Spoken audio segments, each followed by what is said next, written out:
आज के वीडियो में हम यूपी डीएलएड सेकेंड सेमेस्टर के सामाजिक अध्ययन विषय के प्रीवियस ईयर के वर्ष 2017 के क्वेश्चन पेपर को पढ़ेंगे।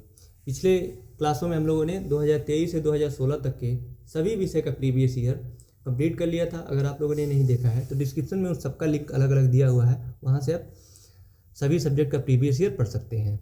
और राजन सीरीज़ का भी लिंक अलग अलग दिया हुआ है, जहाँ मैंने बहुविकल्पी और अति लघुत्तरी प्रश्नों और लघुत्तरी प्रश्नों को एक एक वीडियो में कंप्लीट करवाया है, वहाँ से आप राजन सीरीज भी देख सकते हैं। तो आइए आज क्लास शुरू करते हैं। सबसे पहले यहाँ पे बहुविकल्पी प्रश्न दिया हुआ है। बहुविकल्पी प्रश्न का पहला प्रश्न है, महमूद गजनवी ने सोमनाथ के मंदिर पर कब आक्रमण किया? तो इसका जो ऑप्शन डी है यही सही आंसर है, 1025 से 26 ईस्वी में। 1000 से 25 और 26 ईस्वी में महमूद गजनवी ने सोमनाथ के मंदिर पर आक्रमण किया और उस समय वो जीत गया। बाकी हर बार वो महमूद गजनवी ने 17 बार आक्रमण किया था सोमनाथ के मंदिर पर और 17वीं बार वो जीता। और वहाँ से उस समय यानी आज के ठीक 1000 साल पहले 20 लाख दिनार लूट के ले गया था। तो आप कल्पना कर सकते हैं कि 20 लाख दिनार का कीमत 1000 साल पहले क्या होगी। इसके बाद है प्रश्न संख्या दूसरा, तराइन के मैदान में मोहम्मद गौरी का किस राजा के साथ युद्ध हुआ? इसका ऑप्शन ए है जयपाल, बी है जयचंद्र, सी है आनंदपाल और डी है पृथ्वीराज चौहान। तो इसका जो सही आंसर है ऑप्शन डी, पृथ्वीराज चौहान। तराइन के 3 युद्ध हुए। जो पहला युद्ध हुआ था 1191 ईस्वी में मोहम्मद गौरी और पृथ्वीराज चौहान के मध्य, जिसमें पृथ्वीराज जो चौहान की विजयी हुई थी, ये जीते थे और मोहम्मद गौरी पराजित हुआ था। दूसरा युद्ध हुआ 1192 ईस्वी में, इसमें मोहम्मद गौरी की विजयी हुई थी और इसमें पृथ्वीराज चौहान हारे थे। और जो तीसरा युद्ध हुआ था वो 1215 से 16 यानी 1215 से 1216 ईस्वी के मध्य हुआ था और ये इल्तुतमिश और कुबाचा के मध्य हुआ था। इससे संबंधित ये नहीं है, फिर भी आप जान लीजिए इसमें इल्तुतमिश की जीत हुई थी और कुबाचा हार गया था। तो इसके बाद है अगला प्रश्न, प्रश्न संख्या तीसरा, गुलाम वंश का प्रथम सुल्तान था? ऑप्शन ए है इल्तुतमिश, बी है गयासुद्दीन बलबन, ऑप्शन सी है कुतुबुद्दीन ऐबक और ऑप्शन डी है रजिया सुल्तान। तो इसका जो सही आंसर है ऑप्शन सी है कुतुबुद्दीन ऐबक। 1206 ईस्वी में मोहम्मद गौरी के मृत्यु के बाद कुतुबुद्दीन ऐबक ने गुलाम वंश की स्थापना की और ये दिल्ली के गद्दी पर बैठा। और ये जो कुतुबुद्दीन ऐबक था ये मोहम्मद गौरी का गुलाम था, तो इसीलिए इसका नाम पड़ा गुलाम वंश। और ऑप्शन डी दिया हुआ है यहाँ पे रजिया सुल्तान। तो रजिया सुल्तान जो है प्रथम मुस्लिम शासिका थी, ये भी प्रश्न पूछता है। इसके बाद है प्रश्न संख्या 4, गयासुद्दीन बलबन दिल्ली का शासक बना? तो गयासुद्दीन बलबन 1266 ईस्वी में, इसका जो ऑप्शन डी है यही सही आंसर होगा। और गयासुद्दीन बलबन खुद को ईश्वर का प्रतिनिधि बताता था अपनी जनता से, मतलब वो उस समय बोलता था कि जो भी सुल्तान होते हैं वो ईश्वर के प्रतिनिधि होते थे, खुद को ईश्वर का प्रतिनिधि बताता था। इसके बाद है अगला प्रश्न, प्रश्न संख्या 5, दिल्ली में लोधी वंश की स्थापना की? ऑप्शन ए है बहलोल लोधी ने, बी है सिकंदर लोधी ने, ऑप्शन सी है इब्राहिम लोधी ने और ऑप्शन डी है संग्राम सिंह ने। तो इसका जो सही आंसर है ऑप्शन ए है बहलोल लोधी ने। बहलोल लोधी ने 1451 ईस्वी में लोधी वंश की स्थापना की थी। इसका जो ऑप्शन बी दिया है सिकंदर लोधी, सिकंदर लोधी बहलोल लोधी का ही पुत्र था, तो इसने लोधी वंश की स्थापना नहीं की थी, इसने आगरा शहर की स्थापना की थी। इसको याद रखेंगे, आगरा शहर की स्थापना या बसाया था उसको। और ऑप्शन सी है इब्राहिम लोधी। तो इब्राहिम लोधी जो था ये लोधी वंश का अंतिम शासक था और इसी को हराकर 1526 ईस्वी में इब्राहिम लोधी को ही पानीपत की लड़ाई में बाबर ने हराया और मुगल वंश की स्थापना की थी। इसके साथ आप याद रखेंगे। और संग्राम सिंह को राणा संगा के नाम से भी जानते हैं। इसके बाद है प्रश्न संख्या 6, तालीकोट का प्रथम युद्ध हुआ? तो इसका जो सही आंसर होगा ऑप्शन ए है 1565। अगर जो इसको आप एग्जैक्ट याद रखें तो 23 जनवरी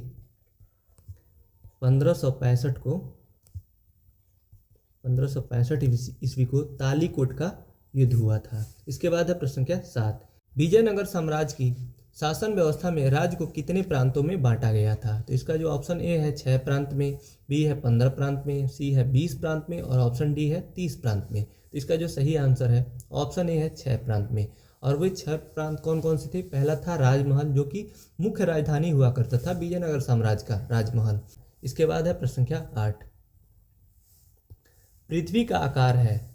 ऑप्शन ए है गोल, बी है चपटा, सी है वर्गाकार और डी है त्रिभुजाकार। तो सब लोगों ने जो पृथ्वी का ग्लोब तो देखा ही होगा, नहीं तो उस पर पढ़ा भी होगा। पृथ्वी का जो आकार है गोलाकार है, लगभग गोलाकार है। थोड़ा सा ये जो ऊपर चपटा है और नीचे सेब के आकार का है, तो ये गोलाकार में ही आएगा। चपटा और जो बी करेंगे तो चपटा तो बिल्कुल चपटा होता है ना, तो ये नहीं होगा। बाकी त्रिभुजा और वर्गाकार हो ही नहीं सकता। इसका जो ऑप्शन ए है यही सही है। लगभग गोलाकार होता तब भी सही होता। इसके बाद है प्रश्न संख्या 9।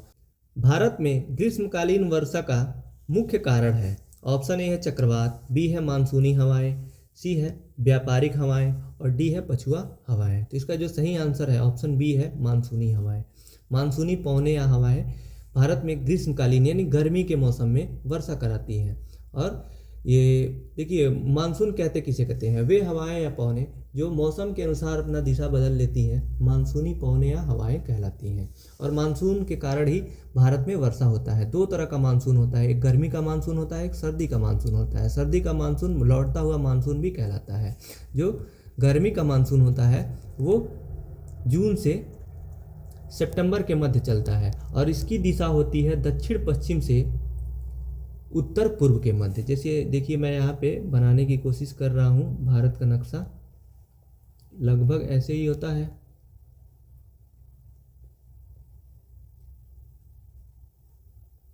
तो ये है ऊपर उत्तर होता है, नीचे दक्षिण, और ये पश्चिम है और ये पूरब है। तो इसकी दिशा जो गर्मी का मानसून होता है ये दक्षिण, नीचे दक्षिण है और ये पश्चिम है। इधर से ऐसे उत्तर और पूर्व के मध्य होता है गर्मी के मौसम में, जो जून से सितंबर के मध्य में चलता है। और इस समय ये लगभग पूरे भारत में वर्षा कराता है गर्मी का मानसून। और सर्दी के समय ये लौटता है उधर से, यानी उत्तर पूर्व से दक्षिण पश्चिम के तरफ इसकी दिशा होती है, यानी इधर से इस तरफ। तो ये सर्दी का मानसून होता है। जो सर्दी का मानसून होता है भारत के संपूर्ण भाग पे वर्षा नहीं कराता है, ये कुछ ही भागों पे वर्षा कराता है। तो ये इसका जो समय होता है वो अक्टूबर से फरवरी के महीने तक, यानी फरवरी तक जो लौटता हुआ मानसून चलता है। तो भारत में इन्हीं दोनों मानसून के कारण वर्षा होती है। इसका जो ऑप्शन है बी सही आंसर है। इसके बाद है अगला प्रश्न, प्रश्न संख्या 10। संविधान लागू किया गया है, यानी भारत में संविधान कब लागू किया गया था? तो इसका ऑप्शन ए है सन 1946 में, बी है सन 1949 में और सी है सन 1950 में और डी ऑप्शन है इसका सन 1948 में। तो इसका जो सही आंसर है ऑप्शन सी सन 1950 में। एग्जैक्ट डेट अगर जो मैं बताऊं तो 26 जनवरी 1950 को पूरे भारत में संविधान लागू हुआ था। इसका ऑप्शन ए है 1946। तो 1946 के साथ इसको 9 दिसंबर भी आप याद रख लीजिए। 9 दिसंबर 1946 को संविधान सभा का पहला सत्र हुआ था। और ऑप्शन जो बी दिया हुआ है 1949, तो ये 26 नवंबर 1949 को संविधान सभा द्वारा अपनाया गया था। और संविधान सभा को पूरे भारत में लागू किया गया था 26 जनवरी 1950 को, जिसमें पूछा हुआ है। अगर जो समय पूछेगा कि संविधान सभा को बनाने में समय कितना लगा था, तो इसको आप याद रखेंगे 2 साल 11 महीने और 18 दिन। 2 साल 11 महीने 18 दिन संविधान को बनाने में समय लगा था। और इसके अध्यक्ष थे डॉक्टर राजेंद्र प्रसाद। ये सब प्रश्न पूछा हुआ है। अगर जो आपको डीएलएड में नहीं मिलेगा तो टीचिंग एग्जाम में, जैसे कि सुपर टेट, बीपीएससी, टीआरई में ये सब पूछा हुआ प्रश्न है, इसको आप याद रखेंगे। इसके बाद है प्रश्न संख्या 11। सेल्यूकस तथा चंद्रगुप्त मौर्य के बीच युद्ध हुआ था। तो सेल्यूकस और चंद्रगुप्त मौर्य के बीच 305 ईसा पूर्व में। इसका जो ऑप्शन डी है यही सही आंसर है। 305 ईसा पूर्व में सेल्यूकस और चंद्रगुप्त मौर्य के बीच युद्ध हुआ था, जिसमें सेल्यूकस पराजय हुआ था। और पराजय के बाद इन दोनों के मध्य संधि हुई और सेल्यूकस ने अपनी पुत्री का विवाह चंद्रगुप्त मौर्य से कर दिया। और चंद्रगुप्त मौर्य के दरबार में ही सेल्यूकस ने मेगस्थनीज अपने राजदूत को भेजा, जिसके बदले चंद्रगुप्त ने सेल्यूकस को 500 हाथी दिए। और इससे संबंधित एक और प्रश्न पूछता है। देखिए, बी में दिया हुआ है 321 ईसा पूर्व, ये कन्फ्यूज़ करने के लिए दिया है। ये मौर्य जो चंद्रगुप्त मौर्य थे, ये मौर्य साम्राज्य की स्थापना किए थे 321 ईसा पूर्व में। ये भी प्रश्न पूछता है, इसको भी आप याद रखेंगे, जो बी में दिया हुआ है। तो यहाँ पे तो ये पूछा नहीं था, तो यहाँ तो युद्ध पूछा था, तो इसका ऑप्शन जो डी है यही सही आंसर है। इसके बाद है प्रश्न संख्या 12। मौर्य साम्राज्य का अंतिम सम्राट कौन था? तो इसका जो ऑप्शन ए है अशोक, बी है कुणाल, ऑप्शन सी है बृहद्रथ और ऑप्शन डी है पुष्पमित्र। तो 12वें का ऑप्शन सी सही आंसर है, बृहद्रथ।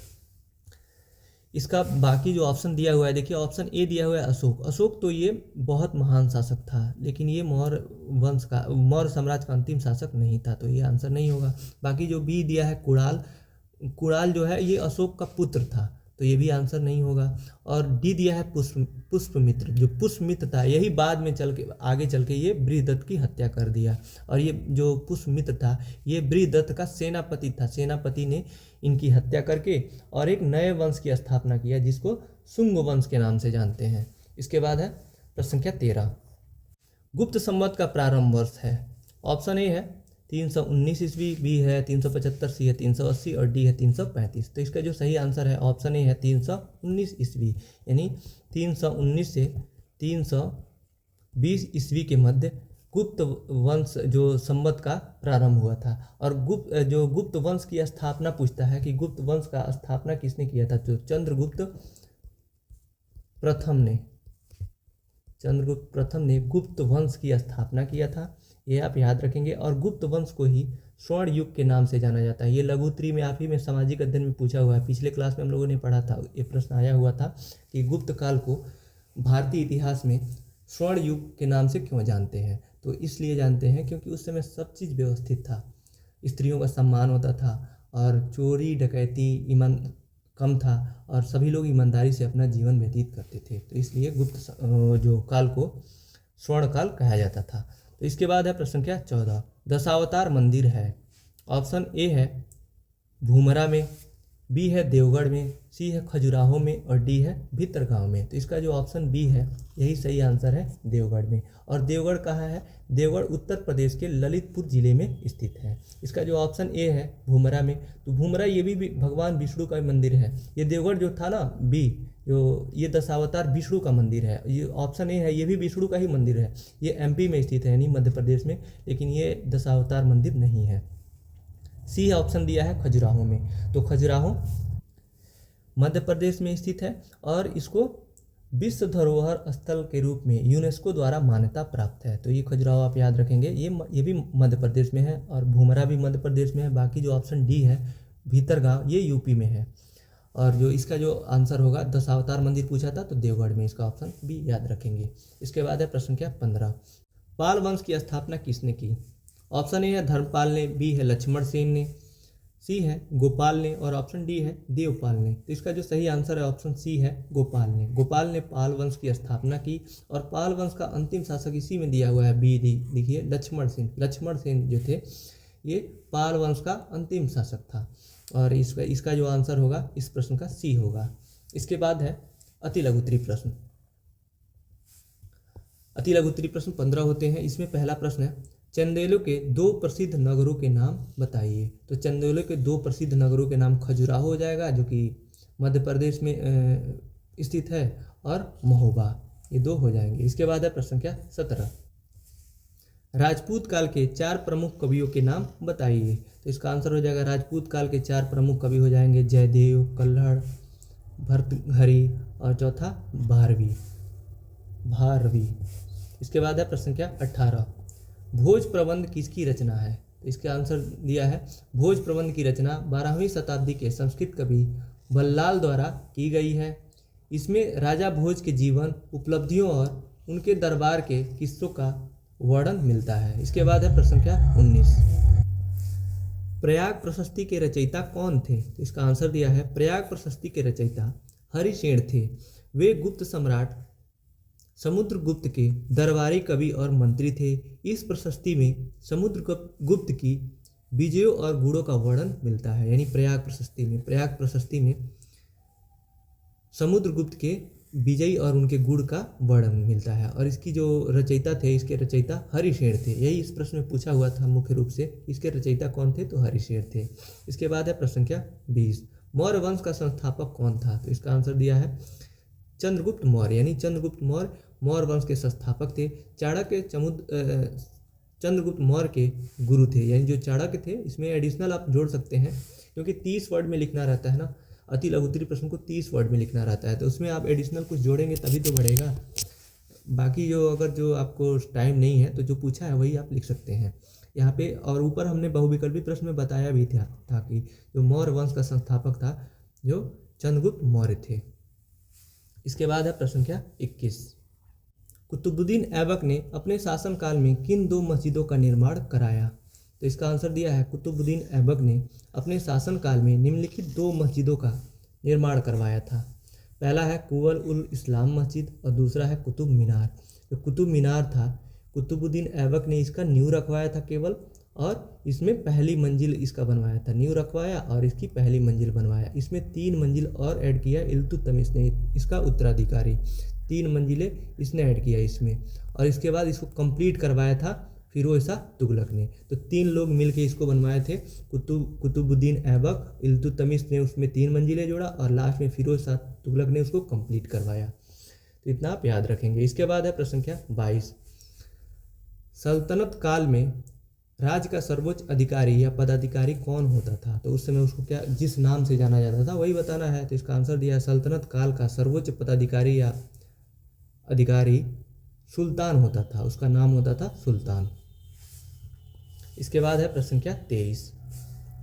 हिम नदियों के अपर्दन से वी आकार की घाटी किस आकार में बदल जाती है? यानी ये भी होगा, ये भी है ना, यानी भी आकार की घाटी जो है वो किस आकार में बदल जाता है? तो जब नदियाँ ऐसे चलती हैं, मैं फिगर के माध्यम से समझाता हूँ, ऐसे ये बीच में भी आकार की घाटी बन जाती है, यहाँ पे पेड़ पौधे आ जाते हैं, ये भी जैसा है ना, देखिए।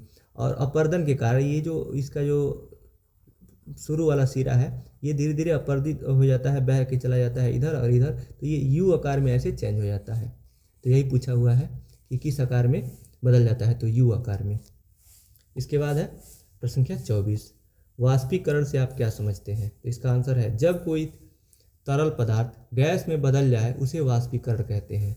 वाष्पीकरण के कारण ही तालाब का पानी वाष्प के रूप में गायब हो जाता है। यानी किसी भी टेम्परेचर पे, किसी भी तापमान पर द्रव का वाष्प में बदलना वाष्पीकरण कहलाता है। वो 100 डिग्री सेल्सियस पे भी हो सकता है, 50 डिग्री सेल्सियस पे भी हो सकता है, और 5 डिग्री सेल्सियस पे भी हो सकता है। अब सर्दी के मौसम में कितना भी कम टेम्परेचर हो, लेकिन आप महीनों के लिए 1 गिलास पानी रख दीजिए रूम में, वहाँ पे टेम्परेचर बिल्कुल कम हो, लेकिन कुछ दिन बाद वो कम हो जाएगा या गायब हो जाएगा। तो किसी भी टेम्परेचर पे वाष्पीकरण हो सकता है। इसके बाद है प्रश्न संख्या 25।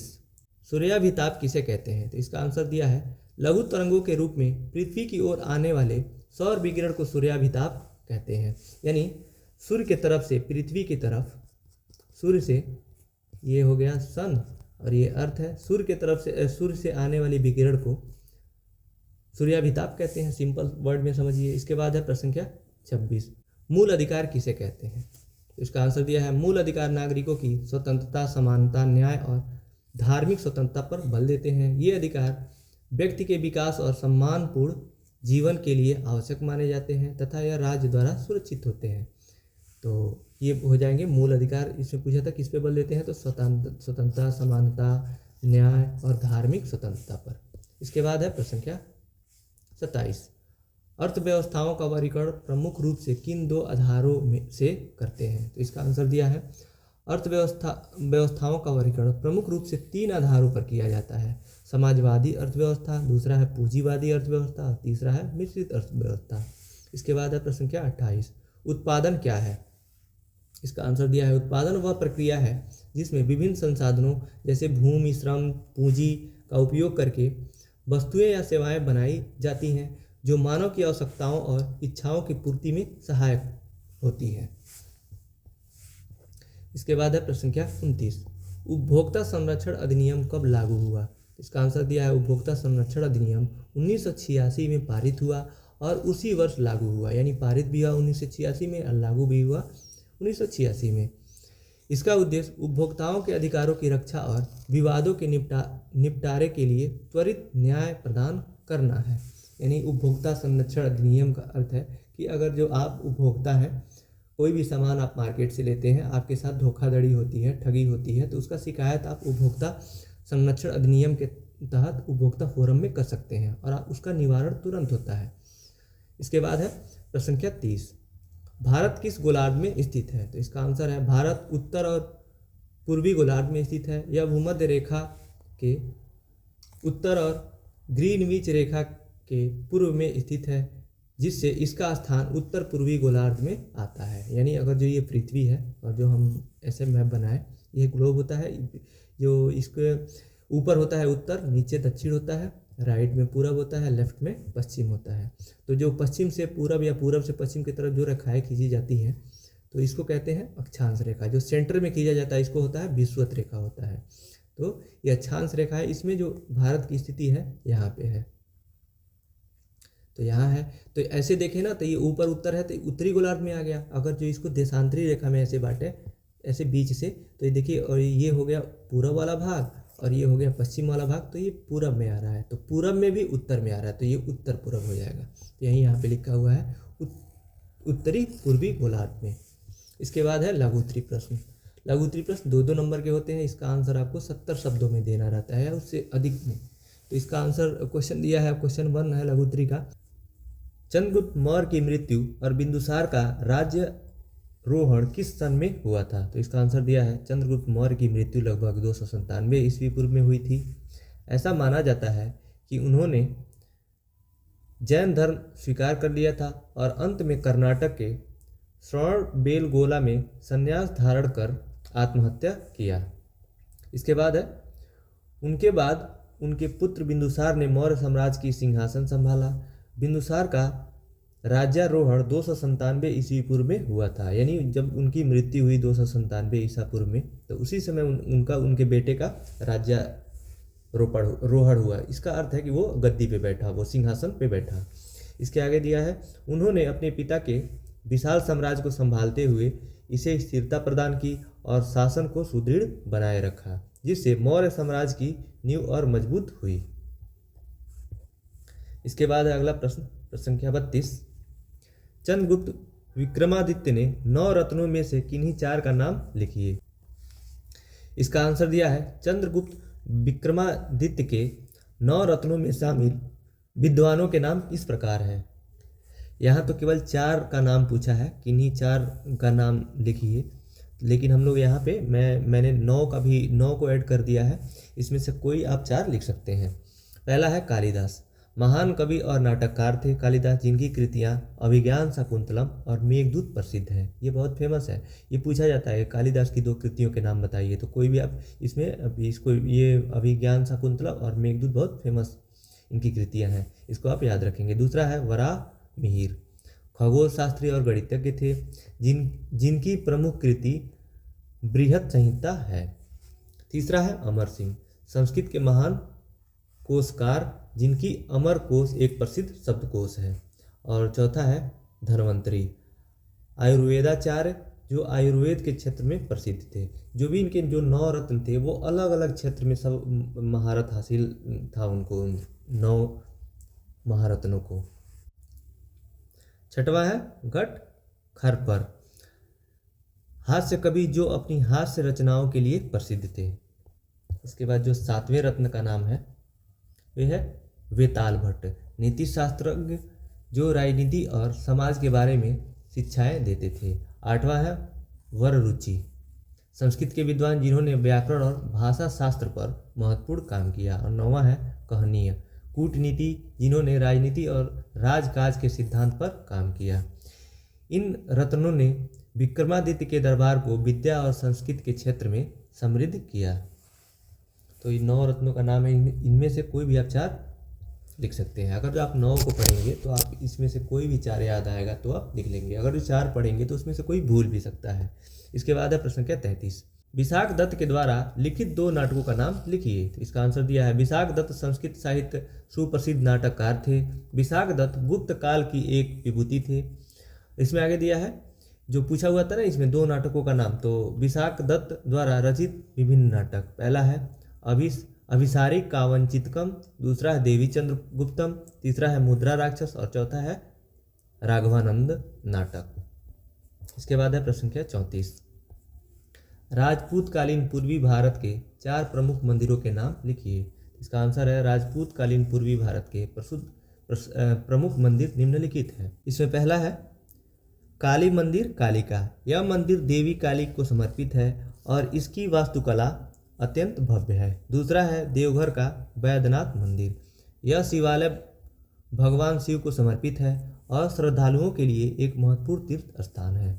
तीसरा मंदिर है तारापीठ का तारा माता मंदिर। यह देवी तारा को समर्पित है और एक प्रमुख शक्ति पीठ है। चौथा है खिचड़ी का खंडेराय मंदिर। यह मंदिर स्थानीय देवता खंडेराय को समर्पित है और राजपूत संस्कृति का प्रतीक है।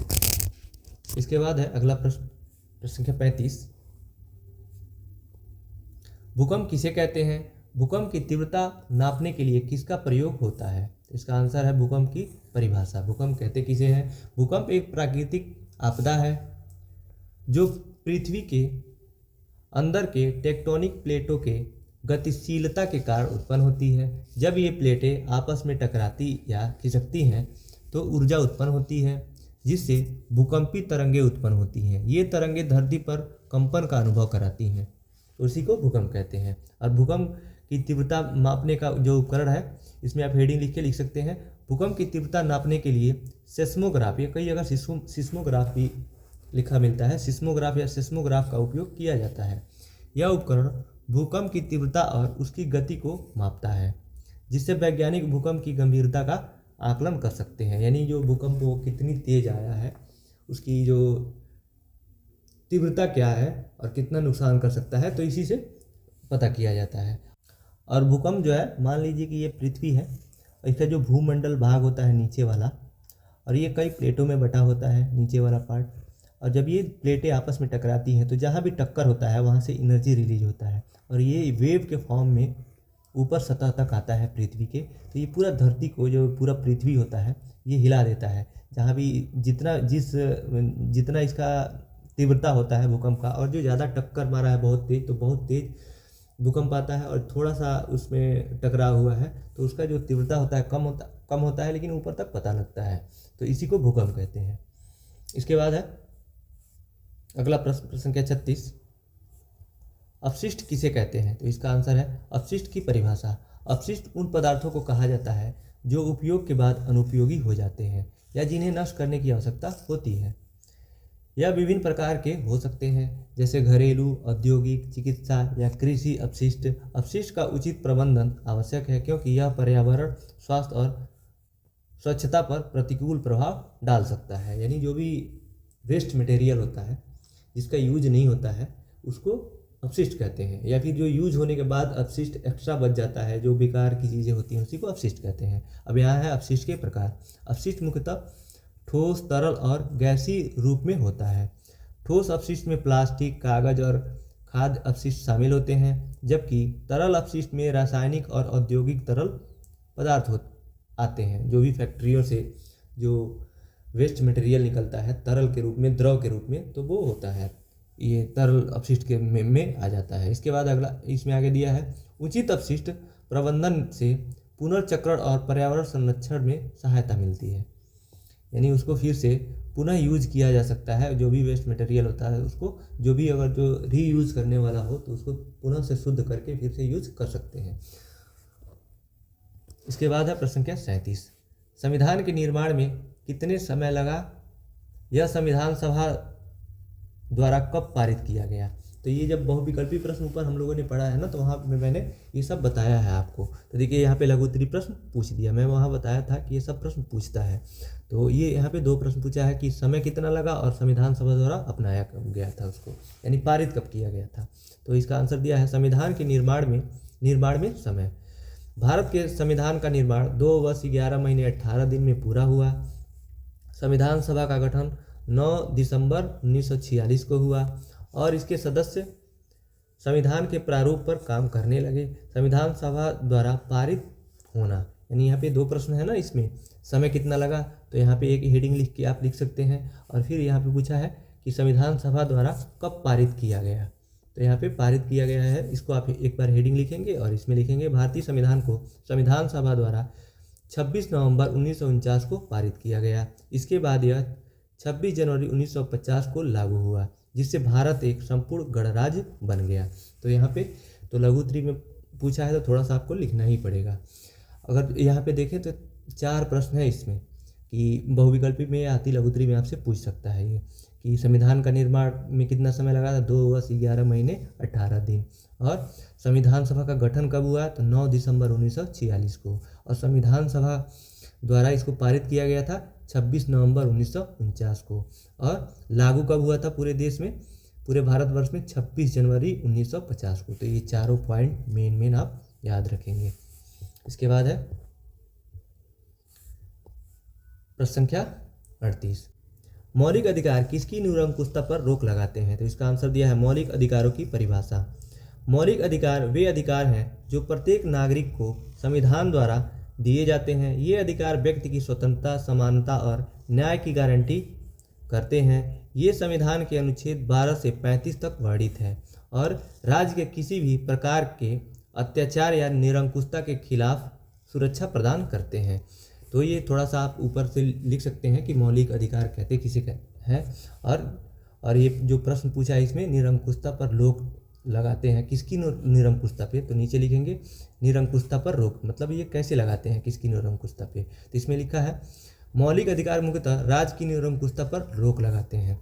इसका मतलब है कि सरकार को नागरिकों के मौलिक अधिकारों का उल्लंघन करने का अधिकार नहीं है। यानी जो राज्य होता है, जिस भी स्टेट में है या फिर कोई भी संस्था है जो स्टेट के अंतर्गत आता है, तो वो मनमानी नहीं कर सकता है। यानी आपके साथ कोई भी, भले आप जिस भी देश के हों या जिस भी राज्य में आप निवास करते हो, आपके साथ वो सरकार या फिर राज्य कुछ भी नहीं कर सकता है। कुछ मौलिक अधिकार होते हैं जो हमेशा आपके पास वो रहेंगे।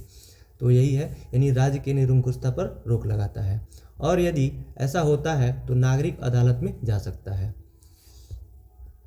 इसके बाद है प्रश्न संख्या 39, यहाँ विकासित नहीं होगा। विकसित अर्थव्यवस्था और विकासशील अर्थव्यवस्था से आप क्या समझते हैं। इसका आंसर दिया है, पहले हेडिंग लिखेंगे विकसित अर्थव्यवस्था। विकसित अर्थव्यवस्था उन देशों की अर्थव्यवस्था को दर्शाती है जिनका जीवन स्तर ऊंचा होता है, औसत आय अधिक होती है और औद्योगिक उत्पादन और सेवाएं विस्तृत होती हैं। इनमें उच्च शिक्षा, स्वास्थ्य सेवाएं और तकनीकी विकास शामिल होते हैं, जैसे अमेरिका, जापान और पश्चिमी यूरोप के देश। यानी विकसित अर्थव्यवस्था उसे कहते हैं जहाँ के जिनमें जो अमीर देश है ना, काफ़ी विकसित है, यानी विकसित देशों के अर्थव्यवस्था को ही विकसित अर्थव्यवस्था कहते हैं। जैसे कि अमेरिका है, जापान है, पश्चिमी यूरोप के जो भी देश हैं, ये सब इन देशों का जो अर्थव्यवस्था है विकसित अर्थव्यवस्था है। और भारत भी विकसित देश में ही आता है। यहाँ के भी जो अर्थव्यवस्था को विकसित अर्थव्यवस्था कर सकते हैं, लेकिन ऐसा है नहीं रियलिटी में। भले ही विकसित देश के अंतर्गत आता है भारत, लेकिन यहाँ पे बहुत सारी चीज़ें अभी ठीक नहीं है। अभी हम लोग रियलिटी में विकासशील में ही है। इसके बाद है विकसित और विकासशील पूछा था ना, तो अगला हेडिंग लिखेंगे विकासशील। विकासशील अर्थव्यवस्था उन देशों की अर्थव्यवस्था को कहा जाता है जो आर्थिक विकास के चरण में होते हैं। इनमें औसत आय कम होती है और औद्योगिकरण और बुनियादी ढांचे में सुधार की आवश्यकता होती है। उदाहरण स्वरूप भारत, ब्राज़ील और चीन जैसे देश शामिल हैं। अभी चीन की स्थिति तो काफ़ी अच्छी है, चीन यहाँ नहीं लिख सकते हैं। ब्राज़ील हो सकता है, भारत भी हो सकता है, ये विकसित में आता है लेकिन इसको लिख सकते हैं, लेकिन चीन नहीं है, चीन तो काफ़ी विकसित है। इसके बाद है प्रश्न संख्या 40, जो कि इस क्लास का अंतिम क्लास है। भारतीय अर्थव्यवस्था की 3 आधारभूत विशेषताएं लिखिए। इसका आंसर दिया है भारतीय अर्थव्यवस्था की विशेषताएं। पहला है विविधता। भारतीय अर्थव्यवस्था की कृषि, उद्योग और सेवाओं के क्षेत्र में विविधता प्रदर्शित करती हैं। कृषि अभी भी देश की अधिकांश जनसंख्या के लिए आजीविका का प्रमुख स्रोत है। दूसरा है संवैधानिक संरचना। भारतीय अर्थव्यवस्था एक मिश्रित अर्थव्यवस्था है जिसमें सार्वजनिक और निजी दोनों क्षेत्रों की भूमिका होती है। सरकार आर्थिक नियोजन और नीतियों के माध्यम से विकास को प्रोत्साहित करती है। और तीसरा है अविकसित क्षेत्र।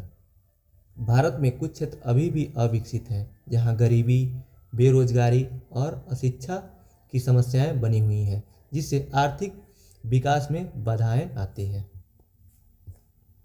तो इसी के साथ आज का क्लास यहीं समाप्त होता है।